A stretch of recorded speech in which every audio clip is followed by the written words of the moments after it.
Kisah Timun Mas dan Timun Suri.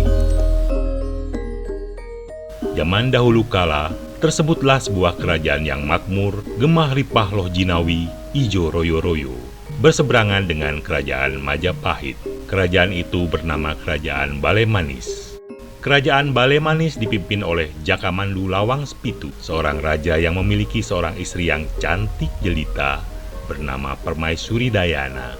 Namun, walau dicintai rakyatnya, Raja Jakamandu dan Permaisuri Dayana menyimpan kegundahan dan kesedihan karena di saat usia pernikahan mereka yang telah melewati 435 purnama, mereka belum dikaruniai keturunan untuk meneruskan pemerintahan di kerajaan mereka.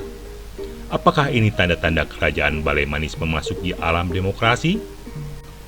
Raja Jakamandu berpikir bahwa kalau tidak ada penerusnya yang berhak menjadi raja, maka sistem monarki kerajaan Balemanis akan berakhir. Dan kerajaan yang telah dipimpin oleh keluarganya secara turun-temurun semenjak 32 abad yang lalu ini pun akan memasuki era demokrasi yang menurutnya bakal banyak makan biaya. Terbayang olehnya tampuk kepemimpinan Balemanis nantinya akan jadi rebutan oleh orang-orang yang haus kekuasaan.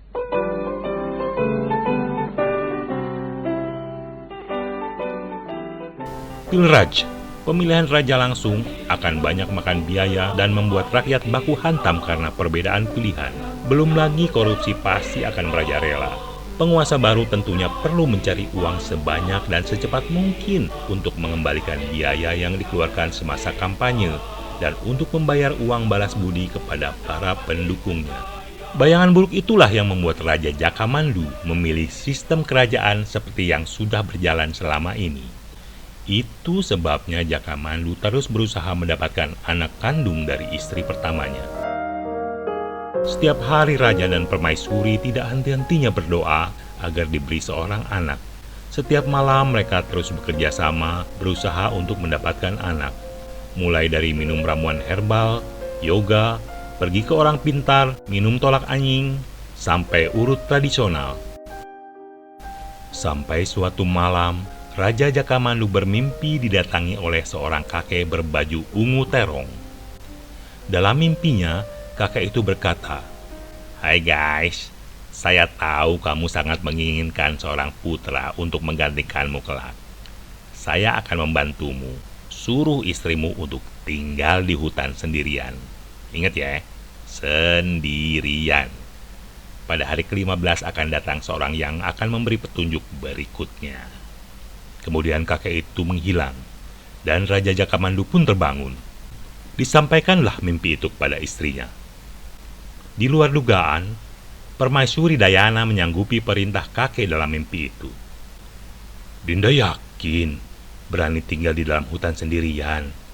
Sedangkan ke toilet mall saja Dinda minta diantar," tanya Raja merasa sangsi atas kesanggupan istrinya. "Demi keinginan dan kebahagiaan Kanda, apapun akan Dinda lakukan. Dinda yakin bisa mengalahkan ketakutan Dinda?" "Baiklah kalau Dinda sudah yakin. Kanda hanya bisa mendoakan semoga kakek dalam mimpi itu benar, dan supaya Dinda bisa menjalankan isolasi mandiri dengan selamat dan nyaman, Dinda akan Kanda bekali dengan makanan, minuman, pakaian, masker, hand sanitizer, dan seperangkat alat sholat dibayar tunai. Kanda juga akan buatkan sebuah rumah tipe 36 yang kokoh dan indah yang bisa melindungimu dari cuaca buruk maupun binatang buas." Tidak perlu repot Kanda. Kalau harus bangun rumah dulu, berarti kita harus menunggu beberapa bulan lagi. Baru kita bisa melaksanakan perintah kakek. "Siapa yang repot? Kan ada Domus. Sekarang bikin rumah permanen yang kuat dan indah hanya butuh 5 hari, dan tenaganya pun hanya 4 tukang. Jadi Dinda tidak perlu menunggu terlalu lama untuk bisa segera melaksanakan isolasi mandiri sesuai permintaan si kakek," jelas Raja Jakamandu. Singkat cerita, seminggu kemudian Permaisuri sudah mulai tinggal sendiri di hutan. Sesuai janji sang raja, di tengah hutan telah berdiri rumah tipe 36, tempat tinggal untuk Permaisuri bersemedi. Hari-hari pertama dilalui Permaisuri dengan penuh ketakutan. Suasana hutan yang sepi dan menyeramkan membuat Permaisuri ketakutan dan ingin pulang ke istana. Namun rasa baktinya terhadap suami menguatkan dirinya untuk bertahan. Syukurlah, setelah 3 hari terlewati, ia sudah terbiasa dengan keadaan itu.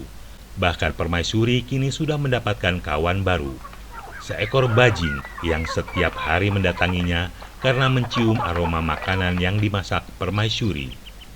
Setiap pagi bajing itu datang untuk bermain, makan, atau bobok siang. Hubungan pertemanan dengan bajing itulah yang membuat Permaisuri tidak merasakan kebosanan dalam menjalani hari-harinya. Tak terasa hari ini adalah hari ke-15 Permaisuri tinggal di hutan. Pagi ini Permaisuri mempersiapkan diri untuk menerima tamu yang akan datang sesuai petunjuk mimpi suaminya. Tepat ba'da zuhur, terdengar suara berdebum-debum menggetarkan rumah itu. Bum, bum, bum, bum. Semakin lama suara debum itu semakin mendekat. Permaisuri pun keluar dari rumah untuk mengetahui apa yang terjadi.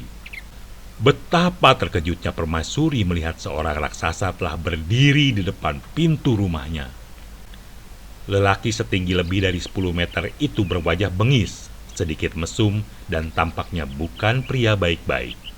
Raksasa itu berkata, "Saya Giant. Kawan-kawan saya biasa memanggil saya Mas Jai. Nih, saya membawa 2 benih timun. Kawan-kawan saya menyebutnya timun Mas Jai, disingkat timun mas. Benih-benih ini adalah benih ajaib yang akan mengabulkan semua harapanmu. Tanamlah 2 benih ini di belakang rumah. Rawat baik-baik. Setelah 3 purnama, benih itu akan tumbuh menjadi timun yang besar. Petiklah dan belahlah perlahan. Di dalamnya akan terdapat bayi yang kamu impikan." Dengan heran bercampur gembira, Permaisuri bertanya kepada raksasa, Mas J, apakah benih itu dua-duanya akan berisi bayi? "Kedua-duanya akan berisi bayi, 1 perempuan dan yang 1 laki-laki. Tapi kamu tidak boleh memiliki keduanya. Kamu pilih salah satu untuk kalian jadikan anak. Dan kamu harus serahkan yang lainnya kepada saya." Hah? Untuk apa kamu ambil? Apakah kamu menginginkan seorang anak? Istrimu mandul seperti aku juga. "Aku tidak ingin punya anak. Lagian aku jomblo, sis. Bayi itu akan kumakan. Itu sangat berguna untuk menambah kekuatanku berlipat ganda." Permaisuri sangat terkejut dan ketakutan mendengar jawaban Mas Jai. Ia tidak dapat membayangkan bayi yang lucu itu akan dimakan raksasa. Aku tidak mau kamu memakan bayi manusia. Tanam saja benihmu sendiri. Lakukan apa yang kamu mau terhadap timun kamu. Tapi jangan lakukan terhadap timun milik suamiku. Eits, bukan begitu aturannya. Take it or leave it. Ambil dua-duanya atau tidak sama sekali. Kalau kamu tidak mau melakukan persyaratan yang saya ajukan, saya akan bawa kembali kedua benih ini untuk kuberikan kepada pasutri lain yang benar-benar menginginkan anak. Mendengar ancaman raksasa itu, Permaisuri akhirnya menerima syarat yang diajukan karena ia benar-benar menginginkan seorang anak. Yang penting dapat dululah, urusan lain belakangan. Begitu pikir Permaisuri. Ingat, bulan purnama keempat aku akan datang mengambil salah satu bayi untuk dijadikan santapanku. Jangan coba-coba melanggar perjanjian atau kabur, sebab khianat bukanlah akhlak yang mulia. Jelas? Lagi pula hutan ini telah kukelilingi dengan pagar goib. Barang siapa yang melewati tanpa izinku akan mati sia-sia. Tubuhnya akan hangus terbakar dan keturunannya akan menjadi cabe-cabean. Ancam Mas Jayan belum meninggalkan Tuan Putri. Sepeninggal Mas Jai, Permaisuri kemudian menanam 2 benih itu dan merawat dengan sepenuh hati. Setiap hari ia menyirami dan menyiangi, tidak lupa memberi pupuk. 3 purnama berlalu, timun Mas Jai sudah tumbuh sangat besar. Tepat tengah malam, ketika bulan purnama bulat sempurna, terdengar suara bayi membelah udara hutan yang sunyi. Permaisuri menghampiri asal suara di belakang rumahnya. Dan sesuai tebakan para pemirsa, suara itu memang berasal dari kedua timun raksasa. Dengan hati-hati Permaisuri membelah timun Mas Jay. Dan betapa gembiranya ia melihat bayi rupawan muncul dari dalam timun ajaib tersebut. Malam itu Permaisuri mendapatkan bayi yang diidam-idamkan sejak lama, bahkan sekaligus dua. Namun kebahagiaan itu terputus ketika terdengar suara berdebam dari jauh. Bum, bum, bum, bum. Raksasa bermuka bengis dan sedikit mesum itu datang kembali untuk menagih janji. Mas Giant tertawa walau tidak ada hal lucu yang membuatnya ketawa. Sepertinya tawanya hanya formalitas untuk memulai suatu dialog dari pihak jahat dalam film-film Indonesia pada umumnya. Pertama-tama saya ucapkan selamat pada Nyonya Suri yang baru saja mendapat momongan. Segeralah memilih salah satu dari mereka untuk kamu bawa pulang ke istana. Dan aku akan membawa yang lainnya untuk kujadikan makanan yang lezat. Permaisuri memandangi kedua bayi itu untuk memilih. Namun melihat bayi-bayi yang lucu itu, ia tidak tega menjadikan salah satunya jadi santapan raksasa jahat. Permaisuri mencoba mempertahankan keduanya. Biarkanlah kedua bayi ini kurawat hingga besar. Sehingga nanti kamu akan mendapat daging yang lebih banyak dan mengenyangkan. Kau pun akan mendapat makanan yang jauh lebih bergizi. Dan untuk menunjukkan niat baik saya, ambillah bajing gemuk ini sebagai makananmu. Tapi Nyonya, bukankah aku ini temanmu? Kok tega sih? Protes bajing dalam bahasa bajing tentunya. Diem kamu bajing. Ikuti saja perintahku. Jangan sampai kamu jadi bajingan, ucap Permaisuri sambil memegang erat-erat bajing yang mulai berontak kabur tersebut. Tanpa berpikir panjang, Mas Jai menyetujui permintaan Permaisuri. Baiklah, alasanmu masuk akal juga. Aku akan datang 3 tahun lagi. Pastikan bahwa kamu merawat bayi ini hingga besar, gemuk, dan lezat. Raksasa berwajah bengis dan sedikit mesum itu pun kembali ke dalam hutan sambil membawa bajing untuk jadi santapannya. Sang bajing hanya bisa pasrah, sedih, dan dongkol karena merasa dikhianati Putri Dayana. Karena terikat perjanjian dengan raksasa, terpaksa Permaisuri tinggal di hutan lebih lama dari yang dijadwalkan semula. Permaisuri pun menjalankan new normal. Biasanya merawat timun, kini ia merawat 2 bayi sekaligus. Yang perempuan dia beri nama Florentina Camelia Permatasari, sedangkan yang laki-laki ia beri nama Timun. Permaisuri sangat menyayangi kedua bayi lucu dan menggemaskan itu. Tidak terasa, hampir 3 tahun Permaisuri tinggal di hutan. Timun dan Florentina kini sudah berusia 7 tahun. Mereka tumbuh menjadi anak yang sehat, kuat, dan montok. Permaisuri semakin sayang pada keduanya dan tidak rela berpisah dengan salah satunya.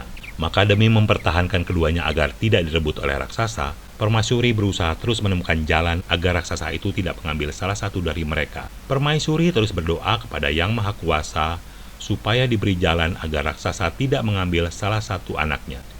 Di suatu pagi, rumah Permaisuri kedatangan seorang kakek berbaju ungu. Kedatangan saya tentu ada benang merahnya dengan mimpi raja tempo hari. Karena saya melihat Neng sangat sayang kepada kedua anak itu, saya akan menolong Neng untuk mendapatkan kedua-duanya. Kakek itu memberi 3 buah kantung kulit kepada ratu. Kantung yang satu berisi tepung, yang satu berisi beberapa butir lengkuas, dan kantung terakhir berisi debu. Kemudian kakek menjelaskan, ketika bulan purnama bulat sempurna, Mas J akan datang untuk mengambil salah satu anakmu. Taburkanlah tepung yang kuberikan di bokong raksasa itu. Ingat, tepat di bokong. Raksasa itu akan kehilangan penglihatannya selama beberapa menit. Gunakan waktu tersebut untuk kabur. Larilah secepat mungkin menuju istana. Bagaimana melewati pagar goib dengan selamat? Begitu Neng tiba di pinggir sungai, lemparkanlah lengkuas tersebut ke belakang. Teruslah berlari dan jangan sekali-sekali menoleh ke belakang atau... Apa akibatnya kalau aku nengok ke belakang? Mikir sedikit atuh. Masa lari sambil menengok ke belakang? Di hutan kan banyak akar-akaran. Kalau kaki lu nyangkut, ya kesandung lah. Pokoknya terus memandang ke depan. Jangan menengok ke belakang. Move on. Terus sampai engkau tiba di istana. Lalu, apa gunanya debu di kantong yang ketiga? Gunakanlah debu itu untuk bertayamum apabila engkau tidak menemukan air di sekitarmu saat waktu sholat tiba. Ratu Dayana manggut-manggut mencoba mengingat-ingat dengan baik semua petunjuk kakek. Apakah masih ada pertanyaan? Kalau tidak ada, saya akhiri sampai di sini perjumpaan kita kali ini. Mohon maaf apabila ada salah kata. Ai pamit. Ciao. Seru kakek sambil melesat ke dalam hutan. Saat yang dinanti pun tiba. Saat bulan purnama, langkah Mas Giant kembali terdengar dan semakin mendekat ke tempat tinggal ratu dan kedua anaknya. Bum, bum, bum, bum. Timun dan Florentina sangat ketakutan ketika merasakan getaran di rumahnya akibat langkah kaki Mas Giant. Mereka berebut memeluk ibunya erat-erat. Jangan takut anak-anakku. Kita laksanakan apa yang sudah kita rencanakan dengan sebaik mungkin. Mari kita berdoa menurut agama dan kepercayaan masing-masing. Berdoa dimulai. Ucap ratu menguatkan hati Timun dan Florentina. Raksasa sudah berada di depan rumah dan mulai berteriak. Woi, kelamaan coy. Mana janjimu? Awas kalau bohong lagi. Bohong dosa lo. Karena tidak sabar, Mas Jai berusaha masuk ke dalam rumah. Badannya yang tinggi besar membuatnya harus membungkuk, bahkan cenderung nungging. Posisi itu dimanfaatkan dengan baik oleh Timun dan Florentina. Dari belakang rumah mereka berlari memutar ke depan sehingga bertemu raksasa nungging. Dengan cekatan, Timun meloncat dan menarik celana raksasa itu hingga melorot. Florentina sempat terdiam karena terkesima dengan pemandangan di hadapannya. Lalu kemudian ia tersadar. Dengan cekatan ia mendekati bokong Mas Jai dan menaburkan tepung ajaib pemberian si kakek. Seketika asap tebal memenuhi sekitar mereka. Saat pandangan raksasa terhalang, kesempatan itu digunakan ratu dan anaknya untuk melarikan diri. Mereka berlari sekencang-kencangnya ke arah barat laut. Mereka terus berlari tanpa mengenal lelah, sampai akhirnya mereka tiba di pinggir sungai. Segera sang ratu melempar lengkuas ke arah belakang. Tiba-tiba terdengar suara menggelegar. Buah! Rupanya lengkuas itu meledak. Kemudian terjadi keajaiban. Air sungai membelah. Dasar laut mengering membentuk saluran jalan setapak yang bisa dilalui orang berjalan. Ratu segera menuntun anak-anaknya melewati jalan itu. Mereka semakin ngebut ketika mendengar suara langkah kaki berdebum mendekat dari belakang mereka. Mas Jai sedang berada di tengah sungai ketika Ratu beserta rombongan sampai di seberang. Segera Ratu Dayana menghentakkan kaki ke tanah. Tujuannya adalah membersihkan lumpur yang menempel di sepatunya. Tidak dinyana, ternyata sungai yang terbelah itu menyatu kembali. Mas Giant yang berada di tengah sungai tidak bisa menghindar dari terjangan air yang datang tiba-tiba. Raksasa itu terseret dan tenggelam.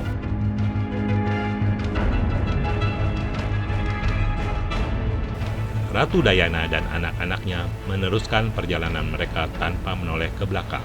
15 hari kemudian mereka tiba di istana. Ratu Dayana dan kedua anak-anaknya disambut gembira oleh seisi kerajaan.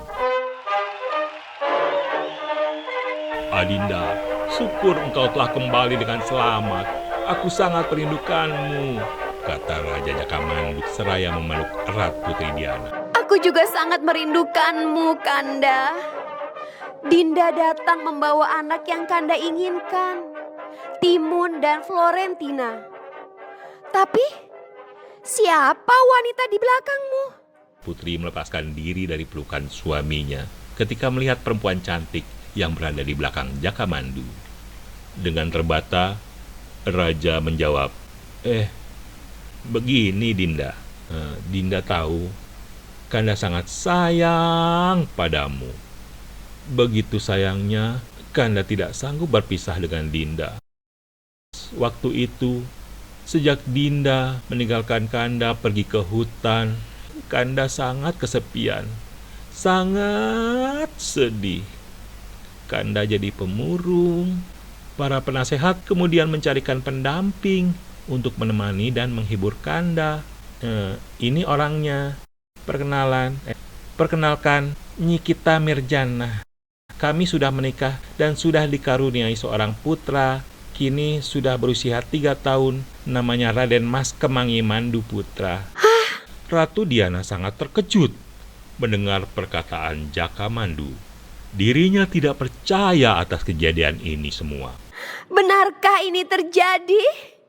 Apakah ini bukan prank? Maafkan hamba. Hamba tak kuasa menahan rindu. Kapan kalian menikah? Tepat sehari setelah Dinda pergi ke hutan. Ratu Diana tidak menyangka secepat itu suaminya melupakan dirinya. Pikirannya kalut. Bagaikan balon hijau meletus, hatinya amat kacau. Ratu Diana menangis sejadi-jadinya. Ia kemudian berlari meninggalkan istana. Timun dan Florentina ikut berlari mengikuti ibunya. Namun Raja Jakamandu memerintahkan pengawalnya untuk menahan dan membujuk mereka untuk tetap tinggal di istana. Timun dan Florentina awalnya menolak ajakan raja dan memilih untuk pergi mengikuti ibunya. Namun, setelah diperlihatkan beberapa fasilitas istana, Timun dan Fiorentina akhirnya mau tinggal di istana bersama ayahnya. Sementara itu Ratu Dayana terus berlari menjauh dari istana. Tidak terasa kakinya membawa kembali masuk hutan. Dan kini ia sudah berada di pinggiran sungai. Dalam keputusasaan, Ratu Dayana memutuskan untuk mengakhiri hidupnya. Namun, sesaat sebelum ia terjun ke sungai, sebuah tangan menangkapnya. Mas J! Bukannya kamu udah mati tenggelam? Weleh. Ibu Suri nggak tahu. Sungai itu kan dalamnya hanya 2 meter, sedangkan tinggiku hampir 9 meter. Mana mungkin diriku tenggelam di genangan air yang cuma setinggi lutut. Sekarang, mana anak-anak itu? Aku lapar. Aku akan makan mereka. Permaisuri pun menceritakan apa yang terjadi dengan dirinya dan anak-anaknya. Mendengar cerita tersebut, raksasa Jai akhirnya mengerti dan memaafkan Permaisuri. Raksasa Jai pun menghibur Permaisuri. Sudahlah Ibu Suri, jangan berduka. Semua laki-laki memang begitu, gak ada yang bisa dipercaya.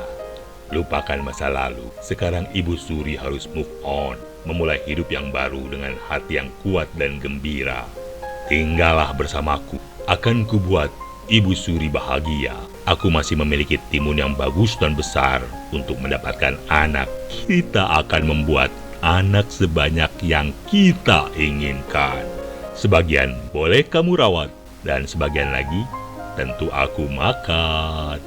Melihat kelembutan, kehalusan budi pekerti dan kesungguhan Mas Jai, di samping memang ia membutuhkan timun untuk mendapatkan anak, Permaisuri pun menerima tawaran raksasa Jai untuk hidup bersama di hutan. Baiklah Mas J, aku melihat ketulusanmu. Oke deh. Mereka pun hidup damai penuh cinta kasih. Beberapa bulan kemudian, Timun Mas Jai menghasilkan sepasang bayi yang kemudian diberi nama Timun Mas dan Timun Permaisuri, disingkat Timun Suri. Mereka pun hidup bahagia sampai akhir hayat mereka.